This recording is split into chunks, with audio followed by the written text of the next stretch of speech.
paz do Senhor, povo de Deus. Por aqui, o Tony Pinho, o canal é Bíblia para o Cotidiano. Eu estou aqui para dar continuidade às nossas aulas da Escola Bíblica Dominical da editora Betel Dominical, que nesse terceiro trimestre de 2023 trouxe uma temática importantíssima para todos nós. Profetas menores do Antigo Testamento. Cada lição, eu tenho falado, é uma lição única.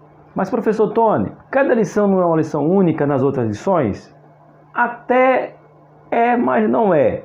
Você está em cima do muro, professor? Nos orienta. O que é que você nos diz? Porque assim, por exemplo, quando a gente aprendeu sobre o livro de Gênesis, muitas coisas se repetiam. A gente teve 3 lições falando sobre a vida de José. José na lição 10, lição 11, 12 e 13. Nessa aqui, falando especificamente dos profetas, não tem como. Porque é pouco, professores, é pouco aluno passar 1h e 20, no máximo 1h30 falando de um profeta. Trazendo seus fatos históricos, trazendo a sua mensagem, para quem, quando, como, porquê, trazendo para o dia de hoje, é pouco. Então, não dá para a gente misturar o profeta que estudamos na lição 3, né? É tanta gravação que eu tenho que ler, confesso. Joel, que gravamos sobre Joel, trazer para o profeta Amós. Mesmo que eles tenham a sua similaridade, mas não é. Há sempre algo diferente, há sempre um diferencial. Por isso que eu peço para você se inscrever, para você deixar um comentário, ativa os sininhos para que o YouTube recomende para você, porque cada aula, literalmente, meus irmãos, é uma aula diferente da outra, certo? Essa lição é a lição de número 4. E quando eu falo que o tempo passa rápido, já estamos na 4ª lição. Isso, e hoje vamos falar sobre Amós. O que nós sabemos do livro de Amós? É o que nós vamos estudar, é o que nós vamos entender e como vamos aplicar Amós na nossa vida. Esse é o nosso maior desafio, é aplicar Amós para os dias de hoje. Mas vamos fazer isso aí com calma, passando por cada ponto. São 3 pontos. Essa lição será aplicada na sua igreja no dia 23 de julho de 2023. Aqui no nosso canal, ela é completa, certo? Olha o título que nós temos no livro de Amós. Amós, é tempo de buscar o Senhor de todo o coração. Aí aqui, professores, a gente já tem um aprendizado. Por quê? Porque quando nós falamos buscar o Senhor de todo o coração, era que tinha um povo que estava buscando o Senhor e não era de coração. É sério, professor? É o que nós vamos aprender hoje aqui. O nosso textuário se encontra no livro de Amós, capítulo 5, verso de número 4. Nos diz assim: porque assim diz o Senhor à casa de Israel, buscai-me e viverei. Olha o que é que Deus está mandando o profeta Amós dizer para o povo. Vocês não estão me buscando, vocês não estão me procurando, vocês não estão me adorando, vocês não estão me querendo. Professor, está aqui. Porque assim diz o Senhor, a casa de Israel, buscai-me e vivereis. Ou seja, o povo deixou de buscar a Deus. É isso que nós vamos falar. Nossa verdade aplicada de hoje vai nos dizer: como discípulos de Cristo, somos chamados a um viver coerente com a fé nos valores bíblicos. Irmãos, anota essa palavra e você, professor, pode já parar e trazer uma ênfase que eu vou dar agora. Os mesmos valores distorcidos, mudado no tempo de Amós, para os dias de hoje. Isso nós vamos ver lá no ponto 3. Mas os valores não estão mudados? Não estão tentando mudar os valores da verdade por mentira, chamando o mal de bem? o que é ruim, o que é perverso de bom? Está aqui. A nossa verdade aplicada nos conclama, nos chama, nos convoca a manter os valores bíblicos. Isso aí. O objetivo de hoje vai nos dizer assim: apresentar o cenário da mensagem do profeta. É importantíssimo. Você entendeu? Quando você entendeu o cenário do profeta que estamos estudando, dessa aula que estamos estudando, você vai entender por que da mensagem. No ponto 2, ou o segundo objetivo, destacar a essência da mensagem do profeta. Qual é a mensagem? Qual é o detalhe principal do livro de Amós? Identificar lições do livro de Amós para os dias de hoje. Aí sim, nós vamos aplicar para os dias de hoje. Abra aí a sua Bíblia, se você não tiver a revista. A leitura não é a leitura corrente, ou seja, vê todos os versículos. Amós, capítulo de número 7, os versículos 7, 8 e 9, depois pula para o versículo 14 e o versículo 15, já dando uma ênfase para você. Seja você aluno, seja você professor. Leia, irmãos, leia o livro. Amós tem 9 capítulos, é isso? Deixa eu ver aqui, ó. Eu não vou nem falar de Joel, que já passou, Joel só tem 3, então não tem nem como dizer não leia. É isso mesmo, ó. Amós, ele tem 9 capítulos, irmãos. Na minha Bíblia, com letra gigante, 9 capítulos está dando 4 folhas. Leia, para você entender o contexto geral do livro de Amós, de preferência numa linguagem facilitada para você. Amós capítulo 7, do versículo 7 até o 9, depois o versículo 14 e o versículo de número 15. Na descrição do vídeo tem essa leitura. Nos diz assim: mostrou-me também assim, eis que o Senhor estava sobre um muro levantado a prumo. Opa! Talvez você não saiba, o que é um prumo. Põe aí no Google, dá um Google e procura saber o que é um prumo. Que é o prumo que era usado para construção civil. É usado até hoje. Eu falo porque dependendo da construção já é usado a tecnologia, Já não usa muito o prumo, mas procura saber, que você vai ver. O prumo você tem ele tanto para alvenaria, como tem o prumo também para marcenaria, tá bom? Tem para os dois tipos de prumo, tá? Procura saber para você ilustrar isso na sua sala, porque o prumo era o que ia ver se estava tudo alinhado. Hoje é a laser, Eu trabalhei com um construtor que antigamente ele fazia toda a manobra com prumo, agora não, você liga o laser, mede, ele já dá a linha correta, só vai marcando, aí vem e faz, ficou fácil. Mas Deus está dizendo que vai colocar um prumo em Israel. Simplificando, vou dizer como diz na minha terra, Deus vai aprumar a vida de muita gente. Eita glória gloriosa! Veja só, o prumo, levantando a um prumo, e tinha um prumo em sua mão. E o Senhor disse: que vês tu, Amós? E eu disse: um prumo. Então disse o Senhor: eis que eu porei um prumo no meio do meu povo Israel, nunca mais passarei por ele. Ou seja, mediu, organizou, analisou e disse: o meu povo não me quer, então vou passar um prumo e por ali eu não quero mais. Eita! Deus dizendo que ia pegar pesado, porque o que é pegar pesado na linguagem que podemos dizer do povo aqui na história de Amós? Deus não ia querer congregar com aquele povo mais. Você imaginou Deus dizendo assim: eu não quero congregar mais na sua igreja, eu não quero ir mais lá, eu não vou habitar mais lá, porque eu fui medir o prumo, eu fui organizar com o prumo, eu fui fazer um prumo e vocês não estão se encaixando nesse prumo, então eu não quero habitar com vocês. Misericórdia, Jesus. Misericórdia. Versículo 9. Mas os altos de Isaque serão assolados e destruídos os santuários de Israel, e levantar-me-ei com a espada contra a casa de Jeroboão. Aí vai para o 14, tá bom? E respondeu Amós e disse a Amazias: eu não era profeta, nem filho de profeta, mas boieiro e cultivador de sicômoro.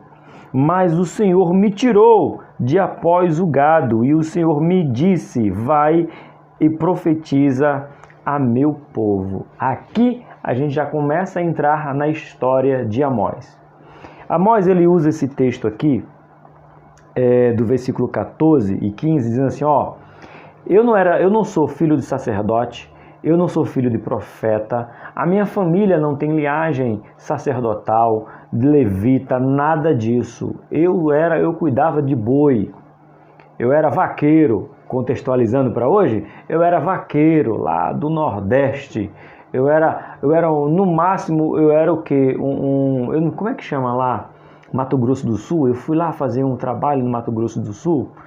Aqueles caseiros que cuidam de boi, mas tem um nome de fazenda. Rapaz, capataz da fazenda. Não é capataz não, tem outro nome. Fugiu. Mas no máximo ele cuidava de boi. Ele não era um profeta, ele não veio de linhagem profeta. A sua família não era. Mas por que você vai entender isso aqui? Por que ele está falando isso, professor, na leitura? Porque ele vai ser questionado. Ele vai estar dizendo, quem você pensa que é? Você não é nada. Você não é filho de profeta, você não é filho de sacerdote, você não tem linhagem para que possa profetizar. Estava limitando o chamado de Amós. Mas é o próprio Deus que chama Amós. Veja só o que Amós vai enfrentar no seu tempo. Aqui, hino sugerido para hoje. O hino da nossa harpa é o 196, 290 e 326. Se você sabe cantar, você canta. Se você é igual a mim, acompanha só quem canta. Porque eu não canto nada. Só louvo ao Senhor. Cantar aquelas notas bonitas, tal, né? A minha igreja, graças a Deus, tem um pessoal que canta e encanta louvando ao Senhor.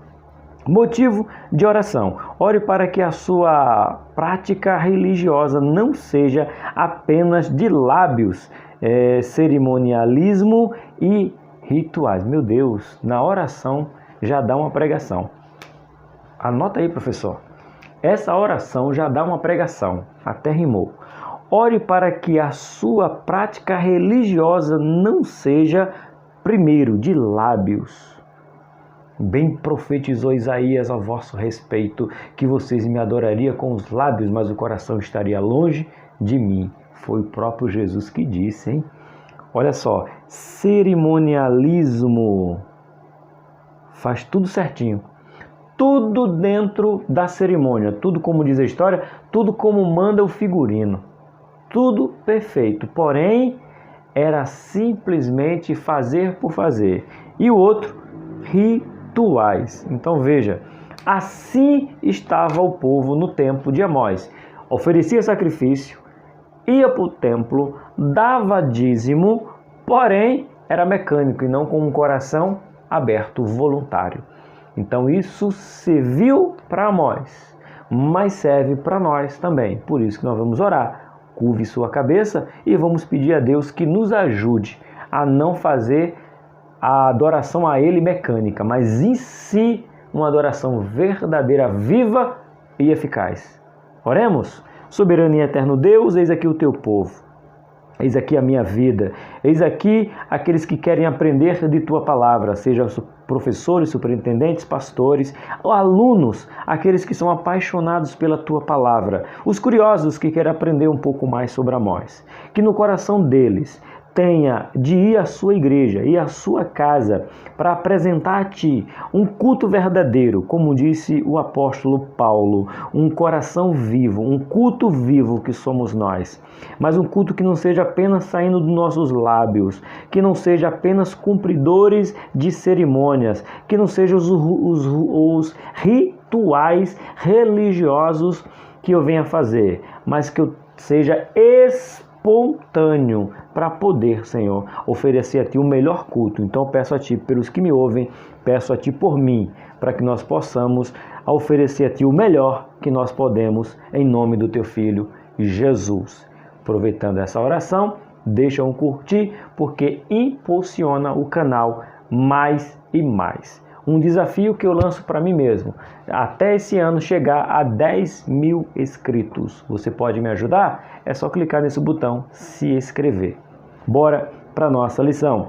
Introdução de hoje nos diz: Amós denuncia a injustiça e a corrupção e, por isso, precisa enfrentar tudo que se opõe à sua mensagem profética. Sua vida nos mostra que realizar a vontade de Deus não isenta ninguém de enfrentar obstáculo. Cadê os pregadores do coach? Vai ficar tudo bem? Vai não. Vai ficar tudo ruim. Na vida de Oséias foi isso que Deus disse: vai ficar tudo ruim, Oséias. Vai dar ruim.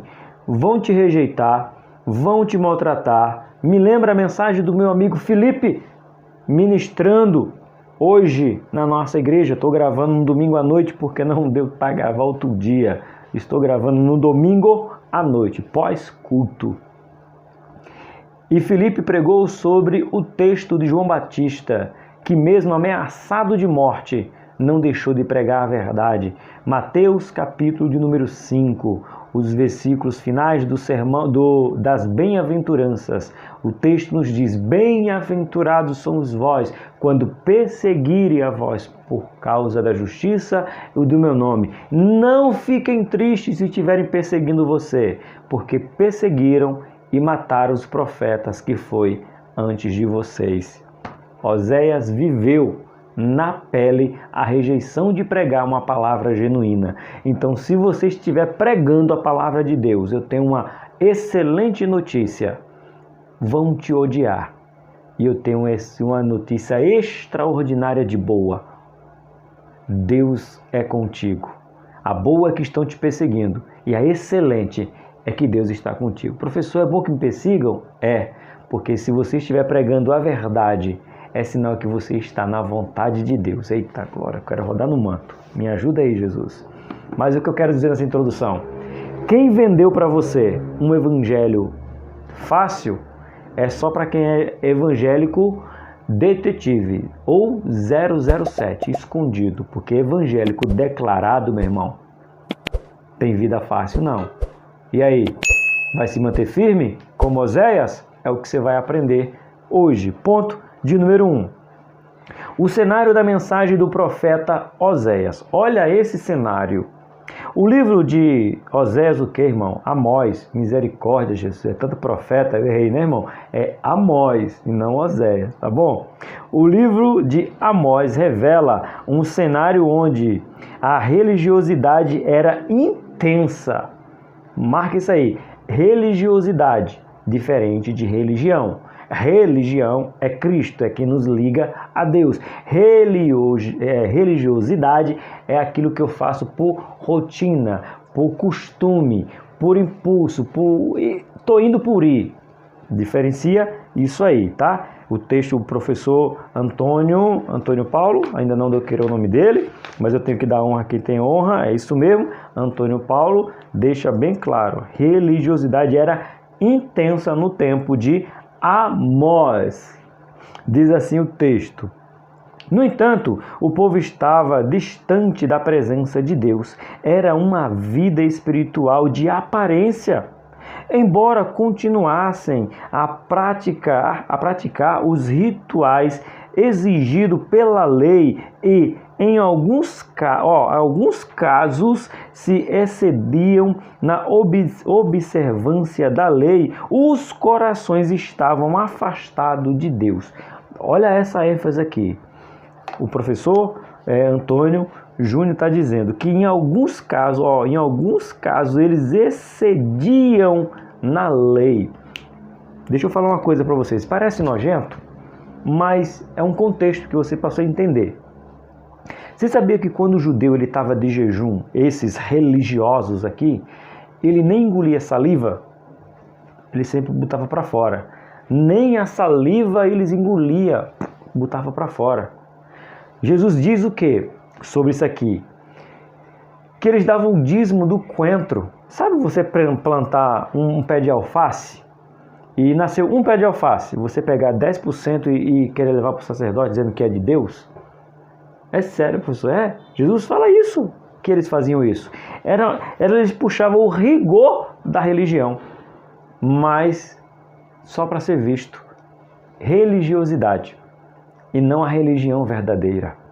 Eita, era o contexto de Amós, irmãos. Vai pegando aí. 1.1 sobre o profeta Amós. Vamos aprender um pouquinho sobre o profeta Amós? Já vimos que ele era vaqueiro, trazendo para o dia de hoje, ou boiadeiro, cuidava de boi e plantava sicômoro, né? Isso aí a gente já viu. Vamos aprender um pouco mais sobre Amós. Amós era um homem de Deus que trabalhava no campo com gado e com agricultura. Era uma pequena cidade no interior da Judéia, chamada Tecoa. Espero que pronuncie assim. Isso era a cidade onde ele morava, era Tecoa. Ele cuidava do gado e cuidava da lavoura. Era o que era, vamos assim, a maior potência de comércio lá era o quê? A agricultura e a pecuária, tá bom? Mas você pode ler Amós capítulo 1, versículo 1 e 7. Bora ver aqui um pouquinho? Diz assim, ó: a palavra de Amós que estava entre os pastores de Tecoa, o que ele viu a respeito de Israel nos dias de Uzias, rei de Judá, e nos dias de Jeroboão, filho de Joás, rei de Israel, 2 anos antes do terremoto, ou seja, houve um terremoto lá em Israel, e aqui ele divide Reino do Norte e Reino do Sul, Israel e Samaria. Interessante que ele sai do reino dele e vai profetizar no outro reino. É assim que Deus faz. Quando Deus quer fazer, Deus não se preocupa em usar o profeta daquele lugar. Ele manda um profeta profetizar em outro lugar. Foi o caso aqui de Amós. Versículo 7, que ele pula aqui, né, na nossa referência. Deixa eu ver aqui, ó. Cadê, gente? Oh, meu Deus, me perdi. Achei. Versículo 7. Aí ele diz: por isso, porei fogo no muro de Gaza, e ele consumirá os seus palácios. Olha o que Oséias está profetizando. Que vai haver destruição. Destruição em Gaza. Só que aí eles estão falando apenas, aqui é bem interessante. É muito da hora. Que é isso, professor? Ele começa a profetizar sobre as nações vizinhas. Aqui vai falar sobre Gaza, aqui vai falar sobre Edom, aqui vai falar sobre Astarote. Aqui ele começa a falar para o povo, ó, vou castigar o povo vizinho. Eu vou vir com vara de pau de quina, como eu gosto de dizer, né? Vou vir com pau de quina para cima dos povos vizinhos. E o povo de Israel gosta, né? Isso aí, arrebenta. Vai, Deus, nos vinga, nos protege. Aí Deus fala, calma, daqui a pouco vai chegar a hora de vocês. Aí se a gente pegar agora o versículo 14 e o versículo de número 15, bora ver o que diz. Diz assim, ó: por isso, porei fogo no muro de Rabá, e ele consumirá os seus palácios com alarido no dia da batalha, com tempestade no dia da tormenta. E o seu rei irá para o cativeiro, ele e os seus principais, juntamente, diz o Senhor. Deus está falando, ó, vai cair a casa de todo mundo. Eu vou vir com rigor, eu vou vir com a força da minha justiça, né? Nem da ira, é com a força da minha justiça. Então esse era o Amós que profetizava isso aí. Amós não profetizou bênção, não. A mensagem de Amós era de correção, de vara de ferro com força. Era a mensagem de Amós, tá bom? Continuando em nossa revista, seu nome significa carregado, diferente do nome de... Qual foi o nome que eu falei que é o nome bonito? Deixa eu ver aqui, foi na lição passada. Foi o nome de Joel? Deixa eu ver. Foi, o nome de Joel é um nome bonito, ó. Joel, o Senhor é Deus. Já o nome de Amós está trazendo como carregado. Que peso, hein? Literalmente para a vida de Amós. no sentido de carregar peso. O profeta não era membro de uma família sacerdotal, como os profetas Jeremias, Ezequiel ou o profeta Paliciano, né? Como o profeta Isaías e Daniel.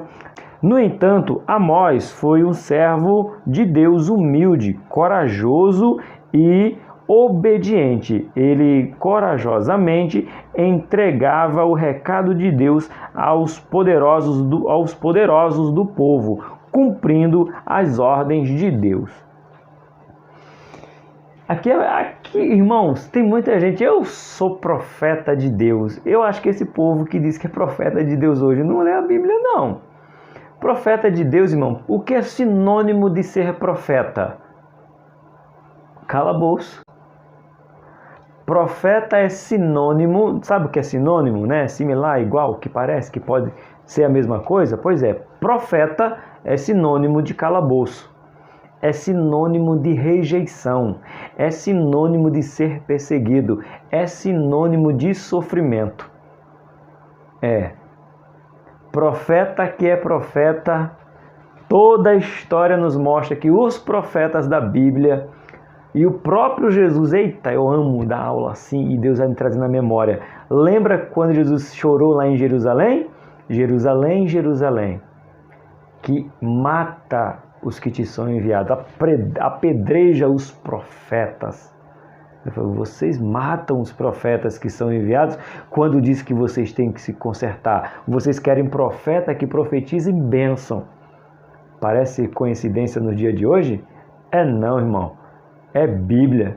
Está igualzinho. Profetas que vivem apenas de falácias para viver nas altas cortes, sem confrontar. Me lembro aqui, sabe quem? Isaías, no ano em que morreu o rei Uzias, Deus me chamou face a face e diz, Isaías, está na hora, Isaías, de tu sair desse cômodo. E eu acho da hora Daniel, palácio, estou falando de palácio, hein? Daniel, do palácio, quando precisou, como é o nome do neto de Nabucodonosor? Gente, fugiu o nome do menino, que pegou os utensílios do templo e estava enchendo a cara, aí mandaram chamar Daniel, ele diz, és tu aquele Daniel? Ele diz, sou eu. Vou te dar muita riqueza, vou te dar fortuna, se tu disser o que está escrito aqui na parede. Aí Daniel falou, pode dar riqueza para outros, eu não preciso. Mas o que está escrito eu vou dizer. Pesado fosse, em falta se achasse. Hoje, Deus requererá de tua mão. Eita! Me lembrou o professor Tom. O professor Tom uma vez pregou isso na igreja no culto de jovem e ele falou a linguagem da jovem, né? E casa caiu, maluco. Deu ruim. Tu mexeu onde não devia. A casa caiu, maluco. E todo mundo riu isso aí, mas Tom estava pregando para jovens, né? Mas a linguagem é essa. Você foi medido e achado em falta. Israel passou pelo prumo e o prumo não estava reto, não estava correto, não estava alinhado. Então Deus disse, não faço parte com isso aí. Esse é o contexto da vida de um profeta fiel ao Senhor. Mas eu gostei e retifico, como disse aqui o professor Antônio, que ele diz, ele era corajoso, entregava o recado de Deus aos poderosos do povo, cumprindo a ordem do Senhor. Deus mandou, tô nem aí para que vou falar, seja pequeno ou grande. Quem está na vontade de Deus fala o que Deus manda. 1.2. A rejeição sofrida por Amós. Está sendo perseguido, irmão? Está sendo rejeitado? Mateus capítulo número 5. Regozije, alegre-se, porque você está sendo rejeitado.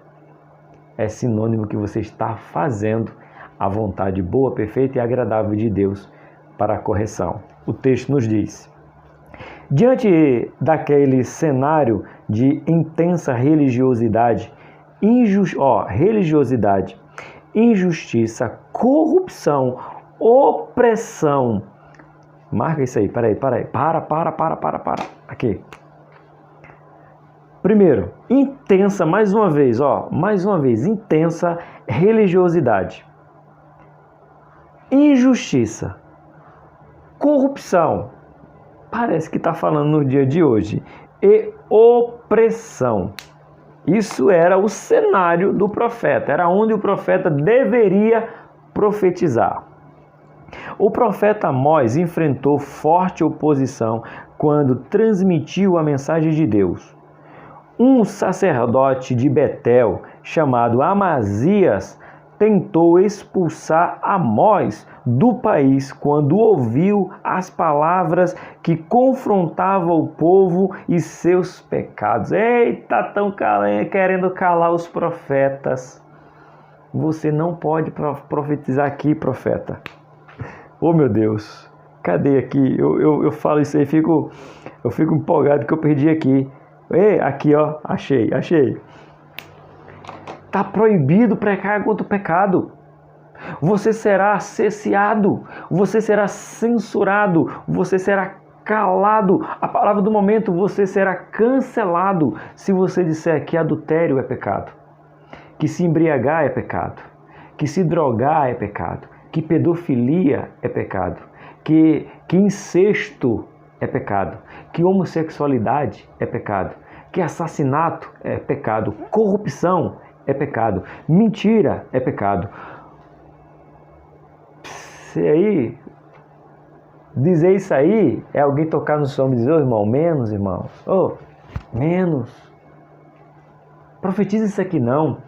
A gente não quer ouvir sobre isso. Foi o que falou Amazias, o profeta que Deus não usava, porque estava lá e Deus não usou.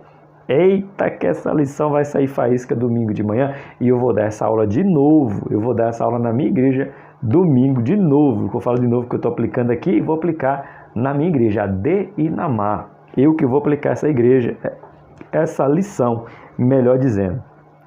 Amazias se utilizou do falso subterfúgio para calar e intimidar o profeta. Vamos ver o que ele usou? Professor, anota aí, ó. Recorreu ao rei Jeroboão, mentindo para obter a aprovação do rei e sucesso em seus intentos contra Amós. Olha isso aqui. Ô irmão, eu acho que não precisa nem do ponto 3 para a gente contextualizar. Tá muito latente para o dia de hoje. Porque o que ele fez? Ele chegou para o rei Amazias, tá? Anota aí, ó. Esse cidadão aqui, esse enviado de Satanás. Amazias, ele chegou para Amós e falou assim, ó, vai embora, aqui não é o teu lugar. Nós não queremos ouvir a tua mensagem. Aqui já tem eu que sou o profeta do rei. Ele disse, não, eu vou entregar a mensagem que Deus mandou. Aí ele, não satisfeito, Amazias fez o quê? Foi até Jeroboão. Ele disse, Jeroboão, tem um perturbador aí, parecendo quando dizia lá, o Elias ou Eliseu, perturbador de Israel. Tem um perturbador aí. Ele está mentindo a respeito. Ele está dizendo que vai ter guerra, mas não tem guerra. Vai ter morte, mas não vai ter morte. Eu estou dizendo, eu sou profeta. E ele foi procurar a ajuda do rei para botar para fora Amós. Foi o primeiro. Aí o segundo. Aqui a gente tem Amós, né, capítulo 7, verso 10. Bora ver? Bora certificar, né, irmão? A escola dominical, né? Bora ver aqui. Amós, capítulo 7, verso de número 10. Então, Amazias, o sacerdote de Betel, mandou dizer a Jeroboão, rei de Israel, Amós tem conspirado contra ti no meio da casa de Israel. A terra não poderá sofrer todas essas palavras. Olha que bicho mentiroso, que bicho descarado. Ele disse, Jeroboão, Amós está conspirando, é uma conspiração contra o teu reino, porque a terra não vai sofrer com isso não. Eita, irmãos. E aí, profetas? Quer profetizar lá no tempo de Amós? Eita, Deus tremendo. Eu não sei como é que você essa na escola dominical domingo não, hein, Jesus? Pessoalmente, meu Deus, vai sair faísca. B. Usou o povo contra Amós e, não satisfeito de usar o rei, ainda usou o povo. É o versículo 11. Aí na sequência aí, ó, o verso 11. Porque assim diz Amós, Jeroboão, morrerá a espada, e Israel certamente será levada fora da sua terra em cativeiro. Ou seja, falou dizendo que estava conspirando contra Jeroboão, e grita para o povo. Ele está dizendo que nós vamos ser cativos, vamos ser escravos. Ou seja, não basta o ódio do rei, como o ódio do povo. Eita, irmão, essa é a história de Amós, irmãos. Está aí o texto. Desdenhou sobre a origem do profeta, usando como argumento para descredenciar sua mensagem, dizendo: se você não vem do nosso meio, então você não tem autoridade para falar aqui. Quem você pensa que é? O verso de número 12. Depois, Amazias disse a Amós: vai-te, ó vidente, foge para a terra de Judá, e ali come pão, e ali profetiza. Vai profetizar lá.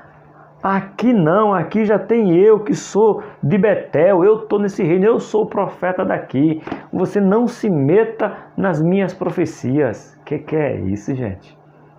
Meu Deus, é a história de Amós. Essa é a história de Amós, mas não acabou não, ainda tem aqui ainda, ó. Com a autoridade que possuía, tentou se proteger, citando o santuário do rei e não o templo do Senhor. Olha só, o que é usar a influência ao seu favor. Quem prevalecia em Israel ou em Samaria? O templo. O templo era a referência da casa de Deus. Porém, quando Amazias, esse profeta, vai querer acusar Amós, ele puxa a sardinha do rei. Ele não exalta o templo de Deus, ele exalta o palácio do rei. Bora conferir isso agora. O versículo de número 13. Mas em Betel, daqui por diante não profetizarás mais, porque é o santuário do rei, a casa do reino. Ele não menciona, aqui é Amazias. Ele cita o palácio, ele cita o reinado do rei e não o templo. Por isso que ele era o profeta que agradava ao rei, porque ele era o profeta em Betel, dentro do palácio, para agradar o rei. E Amós não estava lá para agradar o rei, estava lá para agradar a Deus. Eita, profeta! E olha que essa lição vai esticar um pouquinho, mas é necessário. Mas é necessário. 1.3. A resposta do profeta diante de todas essas acusações. Qual foi a resposta? Vamos ver agora. Embora não faltasse esforços do sacerdote Amazias para impedir que Amós continuasse com a sua mensagem da parte de Deus, o profeta se manteve fiel ao cumprimento da sua missão e argumentou em sua defesa. Agora, bora para a defesa. Ponto de número A. Amós era oriundo do campo, não pertencia à elite religiosa ou civil do seu povo, sem expressão nenhuma. Era um Tony Pio da vida. Um Tony Pio que... Quem é ele? Quem é o Tony na fila do pão, no meio desses youtubers com 100 mil, 200 mil, 1 milhão de inscritos? Quem é o Tony no meio desse sacerdote dos grandes templos de 10 mil, 50 mil pessoas? Quem sou eu? Nada. Eu sou uma folha seca, sendo levada pela vontade de Deus.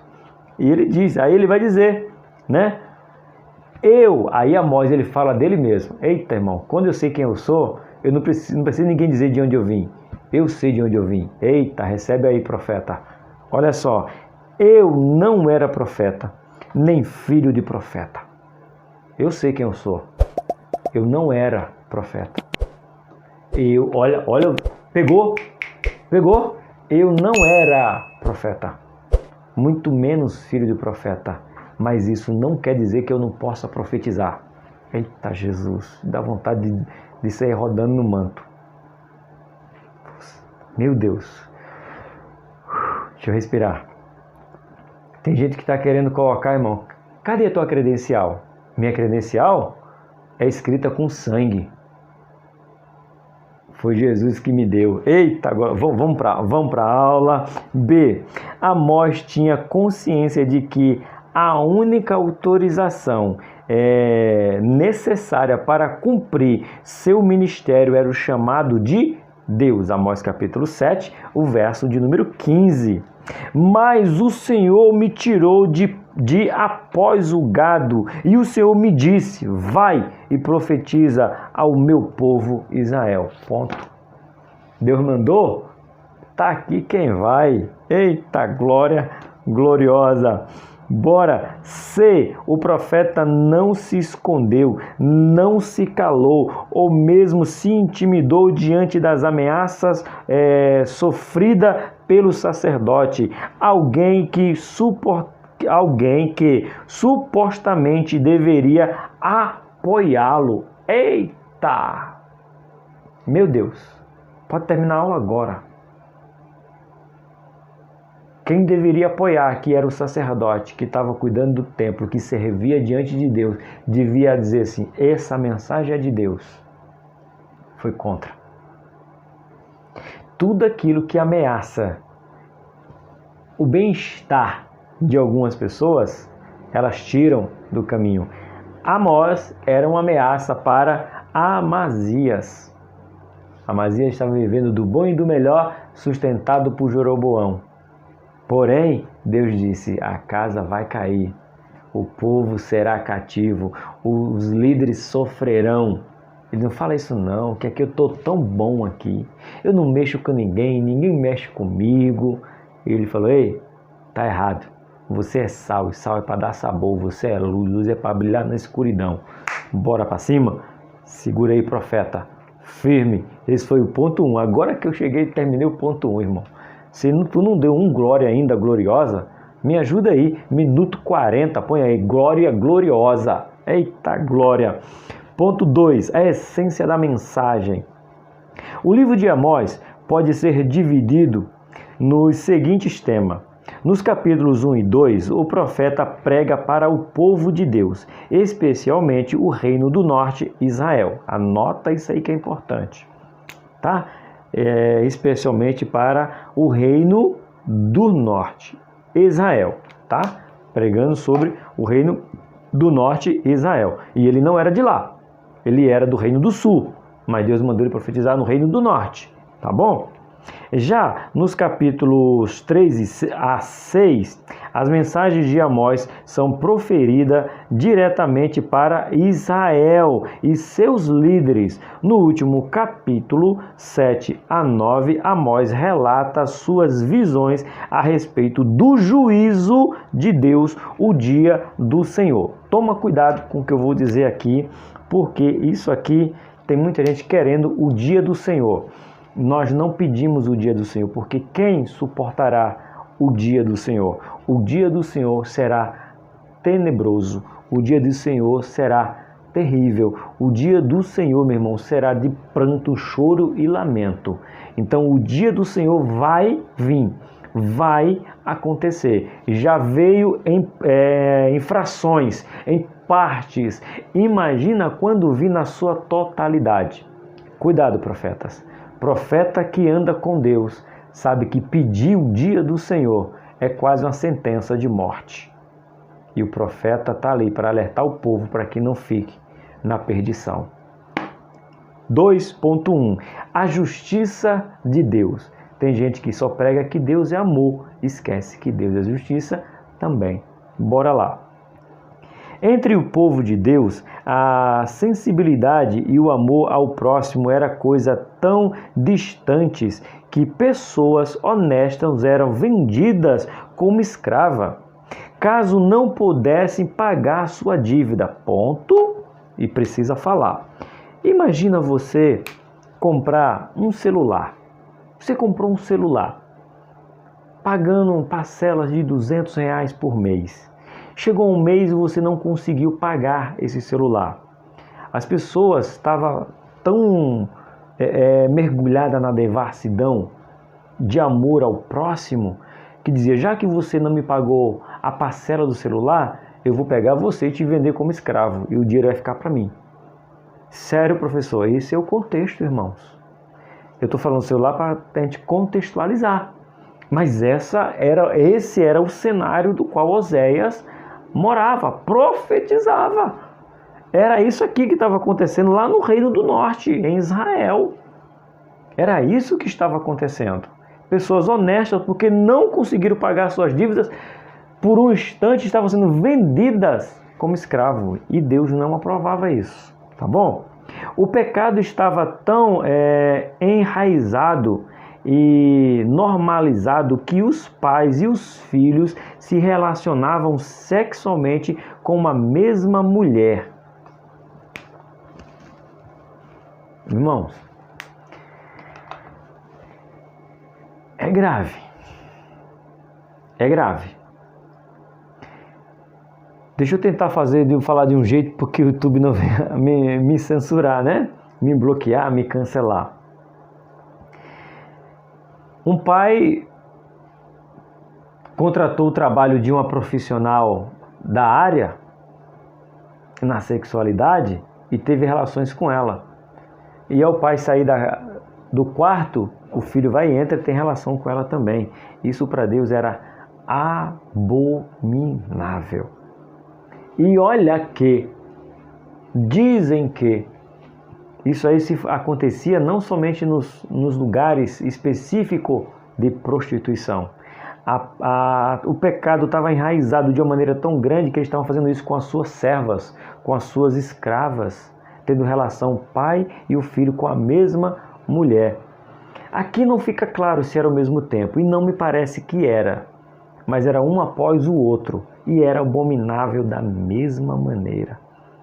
Olha como a cabeça estava perturbada, certo? Está aqui, ó, com a mesma mulher. Continuando, ó, profanando a santidade e o nome de Deus. Neste estilo de vida, tão contrário aos ensinamentos de Deus, era comum comer comida oferecidas aos ídolos.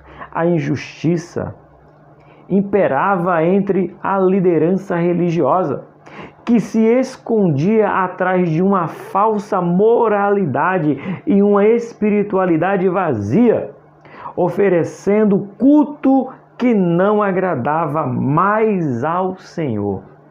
Meu Deus, aí a gente vai ter que ler. Bora para nós, bora. Vamos ver esse culto vazio, vamos ver as pessoas oferecendo culto para Deus e Deus não querendo mais o culto. Que coisa terrível! Amós, capítulo de número 2, versículo de número 6 a 8. E se deitam junto, meu Deus, e se deitam junto a qualquer altar, sobre roupas empenhadas, e na casa de seus deuses bebe vinho dos que tinham mutado. Não bastante eu ter destruído o amorreu diante dele, a altura do qual era como a altura do cedro, e cuja a força era como a dos cavalos, mas destruí o seu fruto por cima e as suas raízes por baixo. Deus está dizendo: eu destruí os amorreus. Não somente em cima, a altura, como embaixo, eu arranquei da terra, eu destruí o fruto dos amorreus. E o meu povo, está adorando os deuses dos amorreus. Que é isso, gente? Olha a perversidade do povo. Deus destrói os amorreus, que era forte. Ele destrói e o povo vai adorar os deuses dos amorreus. Eita! Agora bora para o capítulo número 5. Isso, capítulo 5, versículo 12.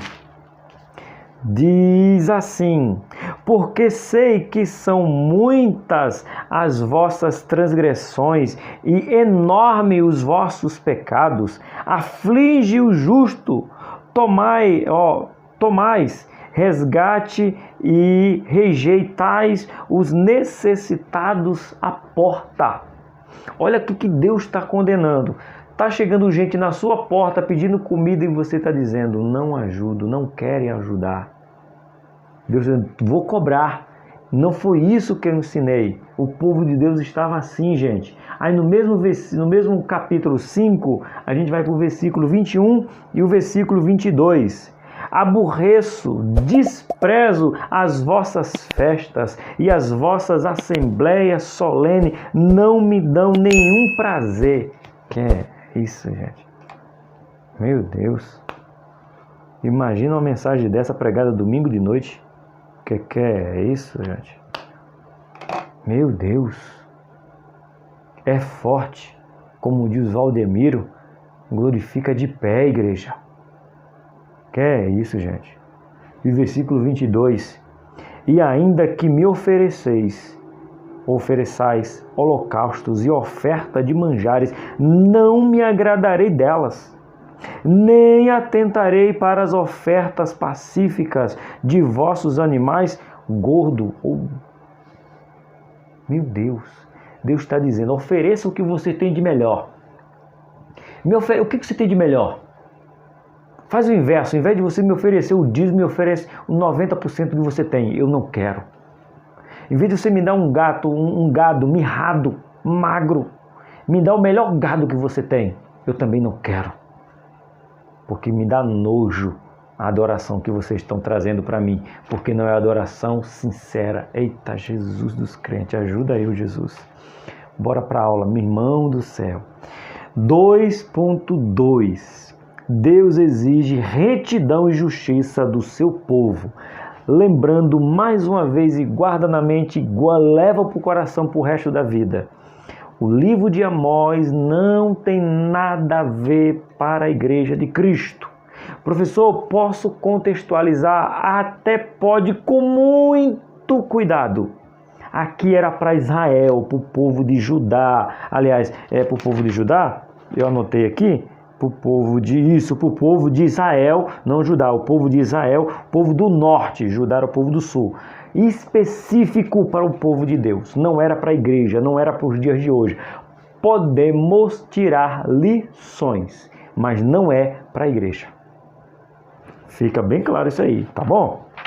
Bora lá. Retidão é a conduta correta, especialmente nos lugares onde a justiça deve alcançar todas as pessoas, independente da sua classe social. Corra, porém, o justo com as águas e a justiça como ribeiro impetuoso. Sabe o que está dizendo Amós capítulo 5? Está dizendo que Deus quer que a justiça seja feita um rio. Ela siga o fluxo natural, ela seja no dia de enchente abundante, encha os valados, encha os córregos, encha os rios, assim seja a justiça, é o que Deus queria daquele povo. Eita, tá dando calor, Jesus, misericórdia, Pai. Não existe retidão onde não há justiça, e a justiça sem a retidão não passa de um engano. Retidão e justiça. Anota essas palavras que era o que deveria estar no povo de Israel. Justiça e retidão. A falta de retidão era sentida nas 3 esferas da vida pública no tempo do profeta Amós, nos tribunais, nas classes sociais mais favorecidas e no culto a Deus. Então, estava na esfera política, parece alguma coisa. Estava nos tribunais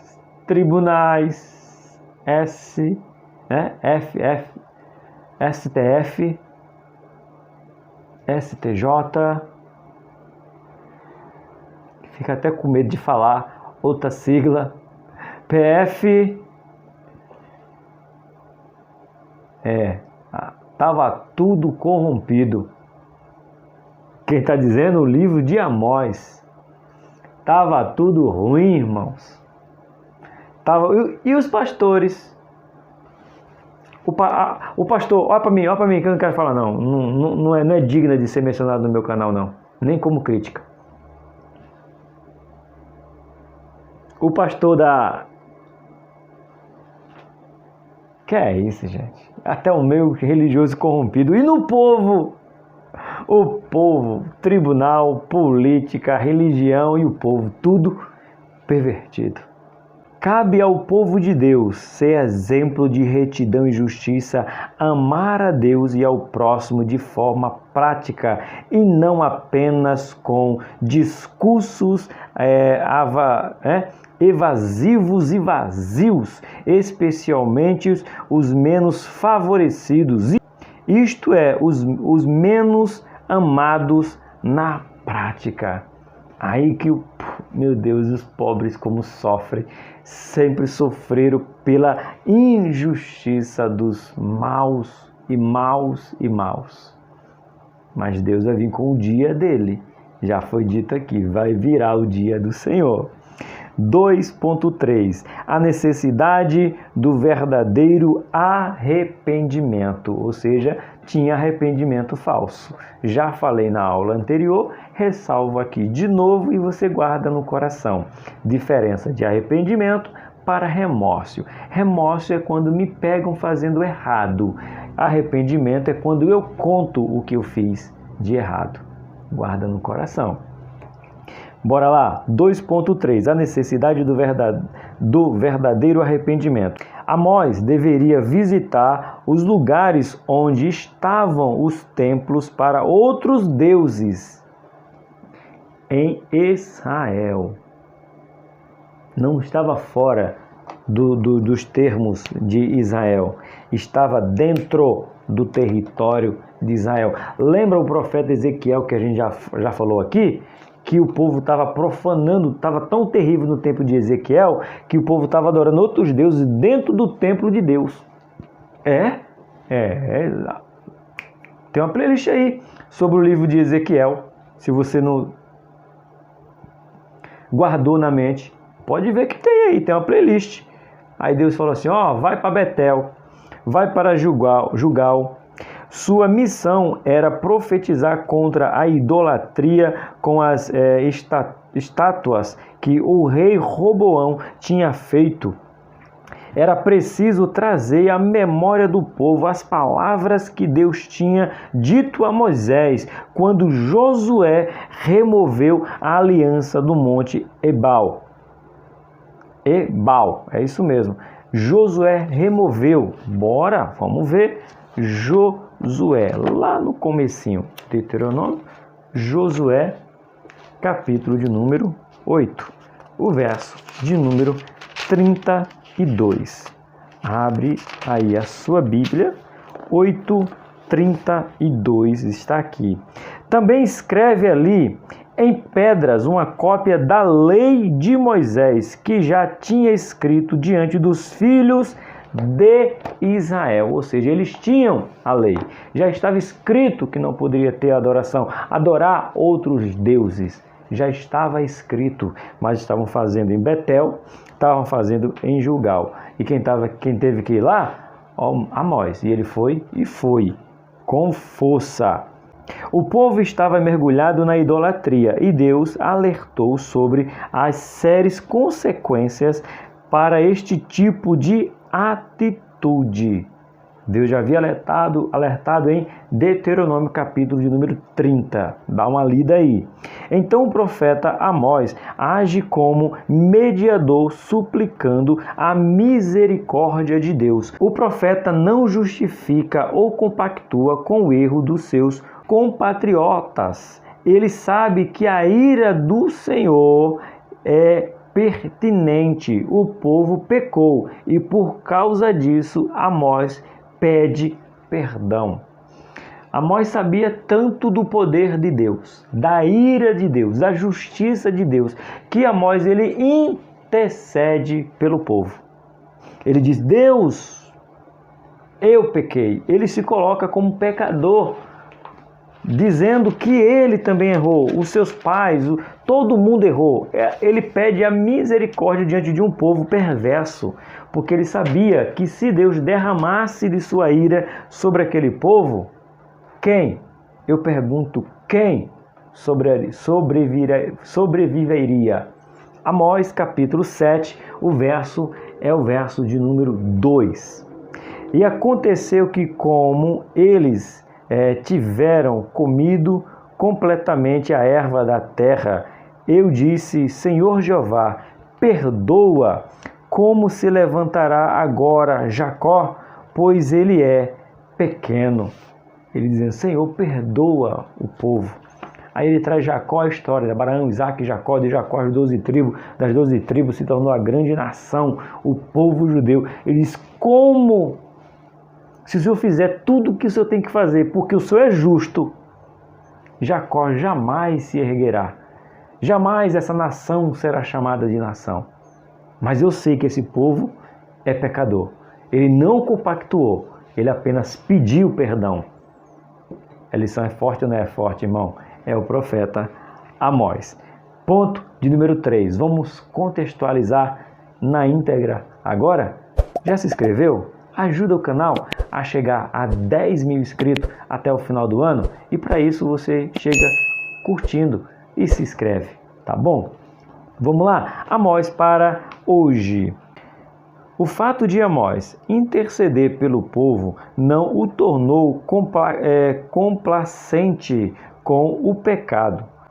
Tampouco o fato da injustiça permanecer todas as camadas da sociedade da sua época, especialmente os mais vulneráveis, o fez calar mediante os pecados que cometia contra Deus.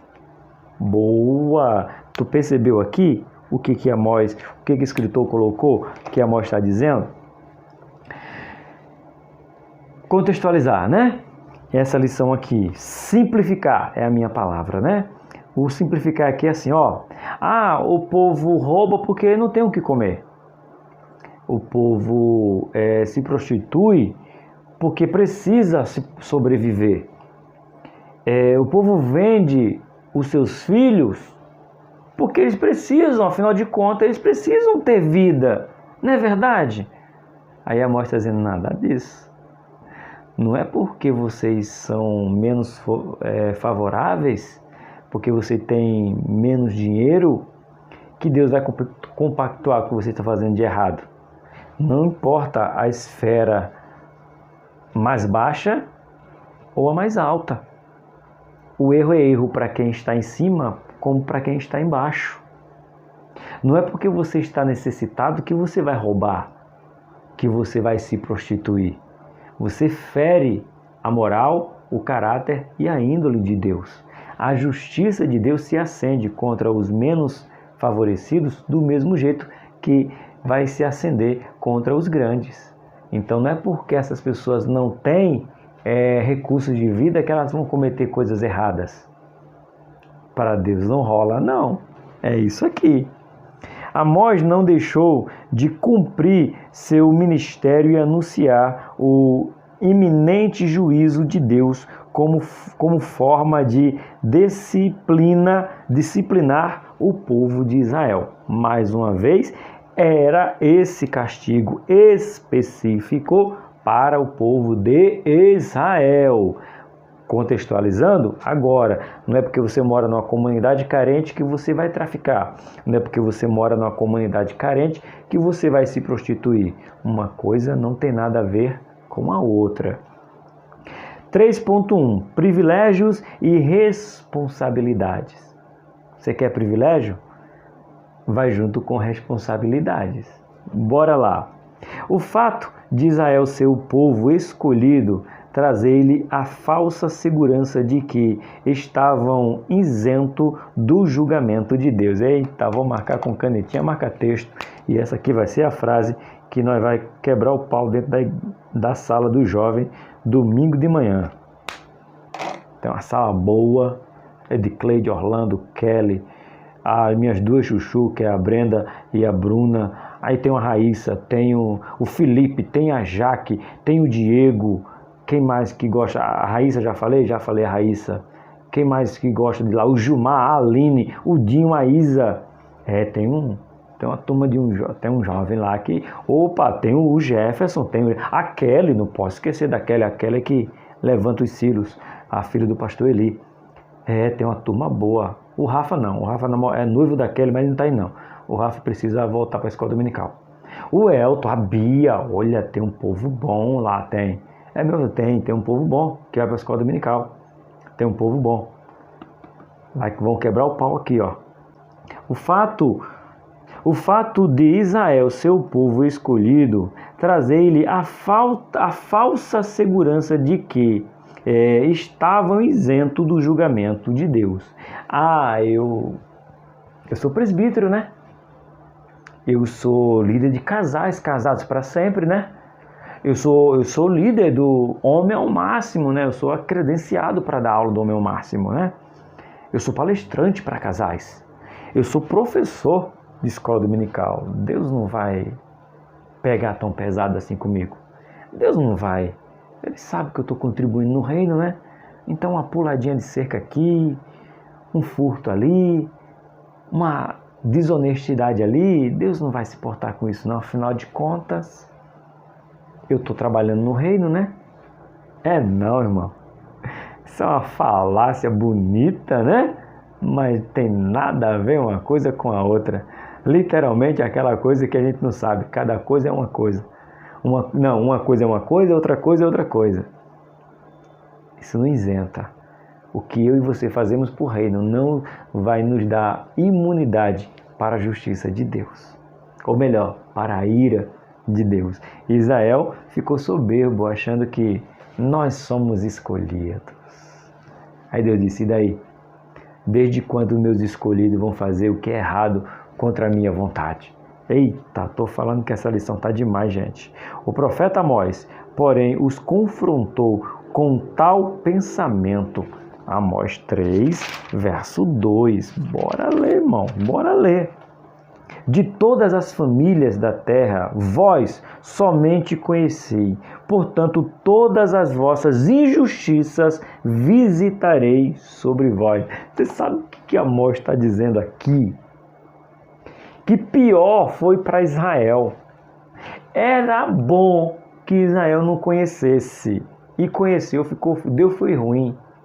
Ele está dizendo bem claro, de todas as famílias da terra, a vós somente escolhi. Eu escolhi vocês, todas as famílias, pensem todas. Eu escolhi vocês. Ponto e vírgula.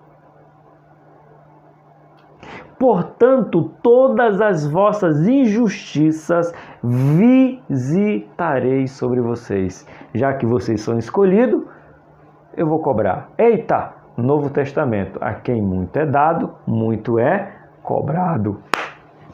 Tá, glória. Tá, meu Deus, que lição é essa, Jesus? Bora.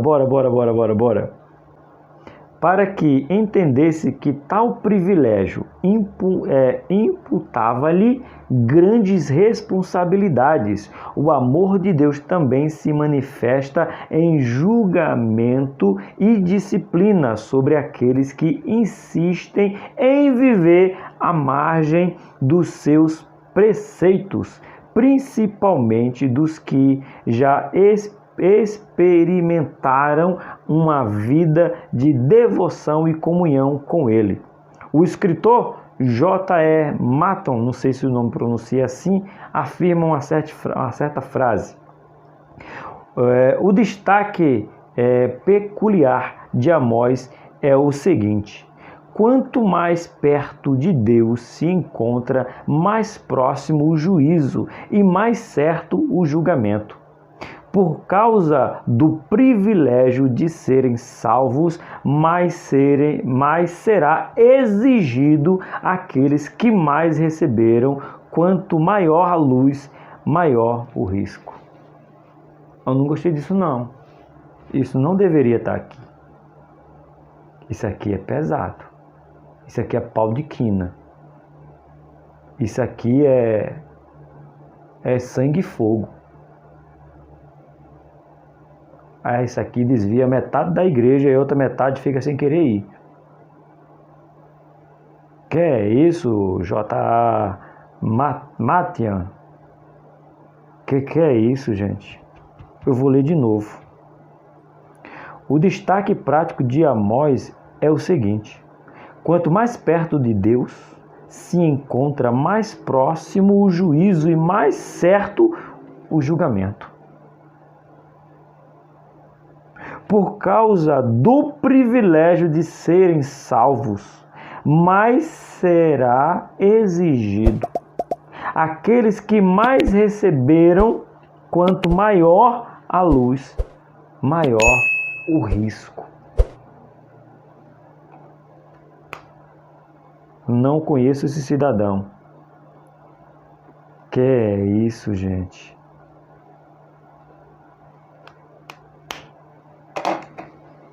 E aí? Você que acha que estar perto de Deus é um privilégio. E a responsabilidade? E essa última parte eu falava hoje de manhã na escola dominical. Se você se dá bem em todas as rodas de conversa, você não está fazendo a vontade de Deus.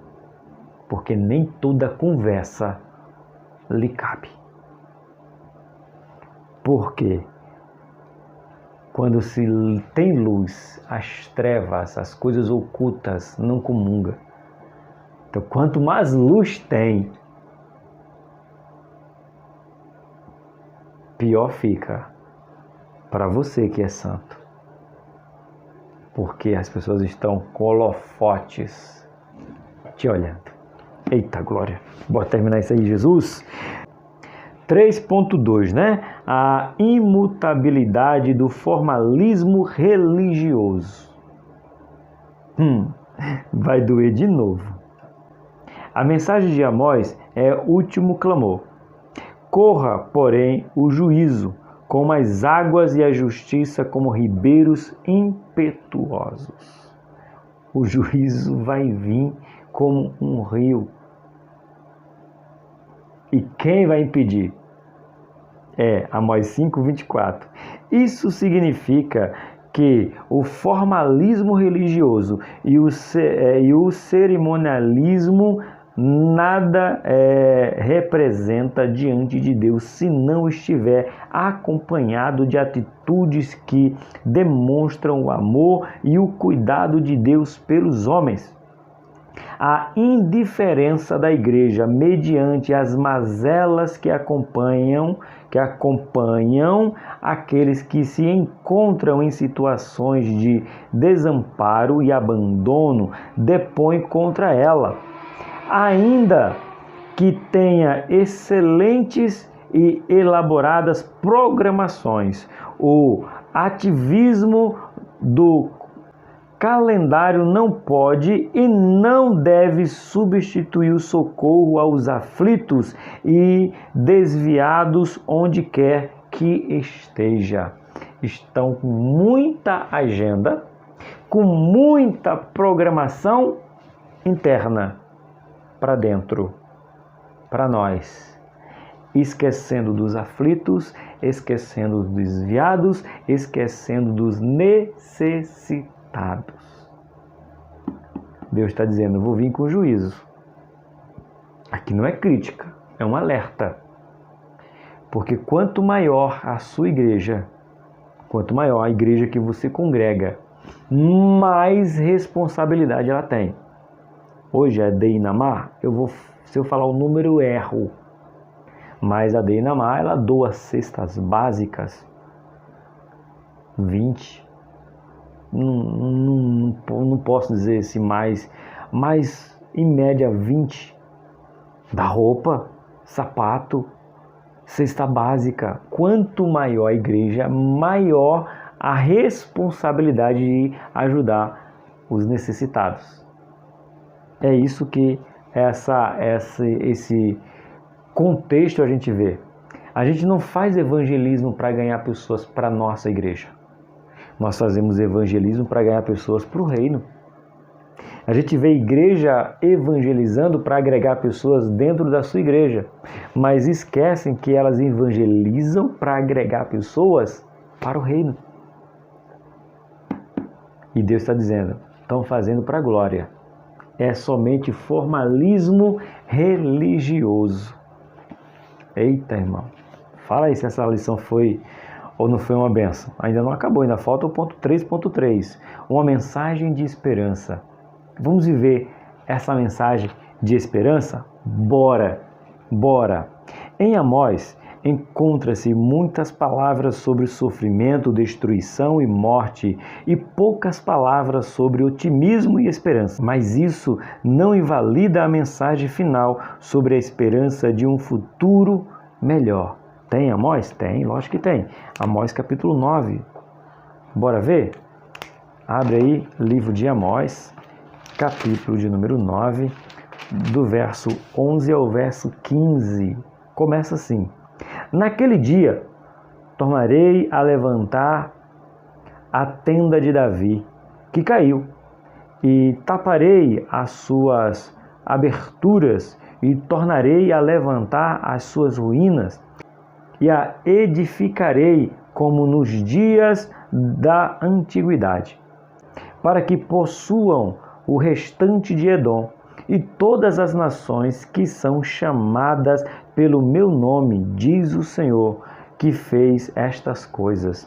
Eis que vem dias, diz o Senhor, em que o que lavra alcançará ao que cega, e o que pisa as uvas ao que lança a semente. E os montes destilarão mosto, e todos os outeiros se derreterão. E removerei o cativeiro do meu povo Israel, e edificarão as cidades assoladas, e nelas habitarão, e plantarão vinhas, e beberão o seu vinho, e farão pomares, e lhe comerão o fruto. E os plantarei na sua terra, e não serão mais arrancados da sua terra, que lhe dei, diz o Senhor, teu Deus.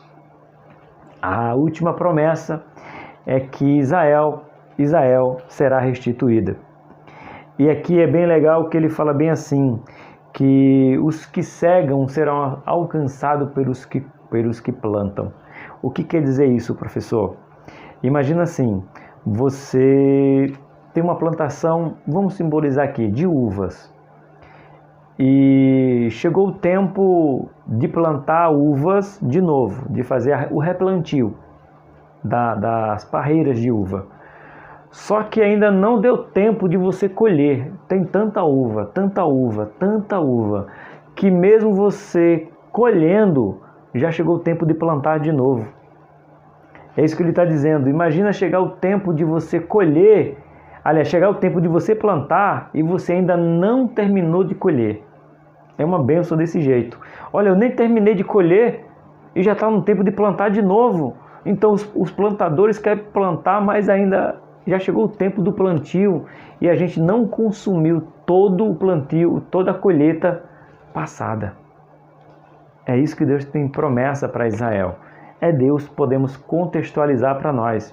Vai chegar um dia que a gente não mais iremos sofrer por falta de nada, pois Deus vai suprir toda a nossa necessidade.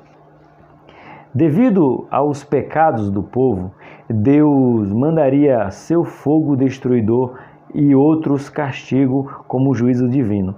Mas no fim da mensagem, o profeta reforça a graça, a misericórdia e o amor de Deus ao se referir à oportunidade que todas as pessoas de todas as nações receberam a mensagem da salvação por meio do descendente de Davi, Jesus Cristo.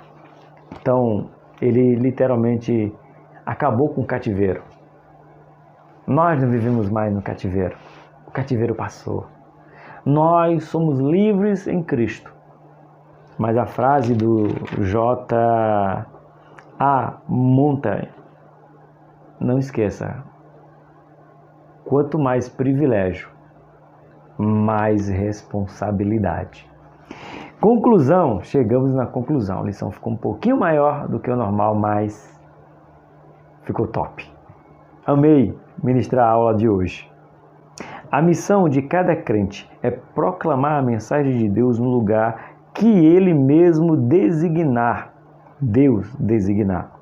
Todos devem pregar a mensagem de arrependimento e a salvação, atendendo ao chamado do Senhor. Amós inspira a cada crente com a sua ousadia, comprometimento e fé naquele que o enviou.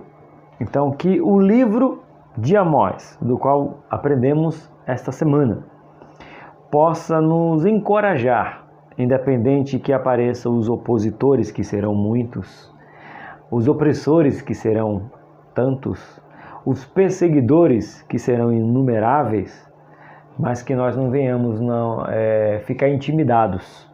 Por que não? Porque servimos um Deus que tem, ou melhor, como eu gosto de dizer, que é todo o poder. Que Deus abençoe a sua vida, que Deus abençoe a sua aula, que Deus abençoe o aprendizado que nós tivemos hoje. E tudo é para a honra, glória, majestade e poder do nome dele. Você tem uma excelente aula. Você tem aprendido o que Deus quer para você. Acima de tudo, coragem, ousadia e fidelidade a Ele. Que Deus abençoe vocês. Por aqui, o Tony Pinho. O canal é Bíblia para o Cotidiano. Eu espero você amanhã, de manhã, no nosso Café com Deus Pai. Deus abençoe vocês, em nome de Jesus.